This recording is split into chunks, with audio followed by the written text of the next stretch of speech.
Yeah, but the U.S. government is not bailing out those people who invested with Madoff. They're not bailing out people who had deposits with him. They're bailing out companies and banks that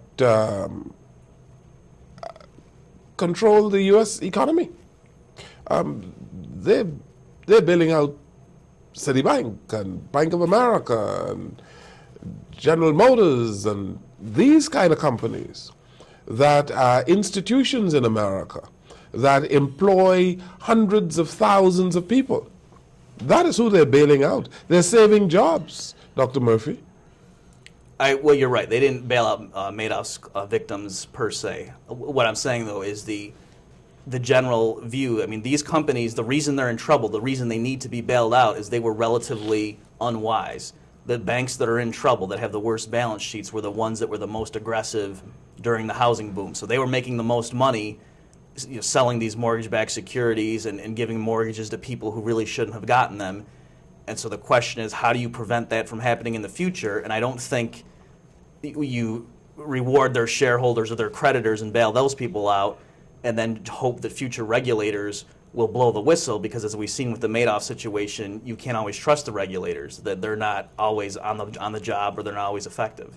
You wrote the book, The Politically Incorrect Guide to Capitalism. Why that title? Well, that was part of a series, so there were plenty of politically incorrect guides, and there were several before mine. So that's the title comes from the fact that the books in this series are sort of avant-garde, or they're risque in the sense that they challenge conventional wisdom. So I thought you were making the point that what is happening in America today is politically incorrect, that this whole bailout process is politically incorrect. Oh, well, no, I mean, it has to do more with the term political correctness in the United States has to do with, you know, saying things that don't offend certain people. Yes, yes. And so, yeah, so the point in the Politically Incorrect Guide to Capitalism, the Great Depression, is I'm saying things that you wouldn't hear in your government school. That's the idea of the title. So that I'm defending capitalism, because normally people think that free market capitalism is a wild, harmful thing, and so in the book I defend it.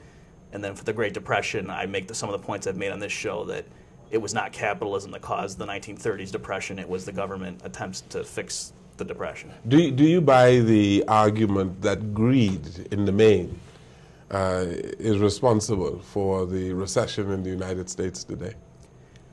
Well, certainly greed played a role, but no, I think it's too simplistic just to say greed did it, because people were greedy in the 90s as well, and we didn't have this huge housing boom and bust in the 90s. So to explain why did this particular thing happen, it's not enough to say Wall Street bankers are greedy. I think you need more. This is another degree of greed we are talking about that caused the recession. Because you had in this instance people who are running the Fortune 500 companies are taking home tens of millions of dollars in bonuses.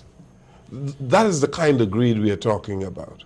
And because the market was not regulated, that they were able to take home tens of millions of dollars in bonuses in addition to their salaries. Had there been proper regulations, that could not have happened.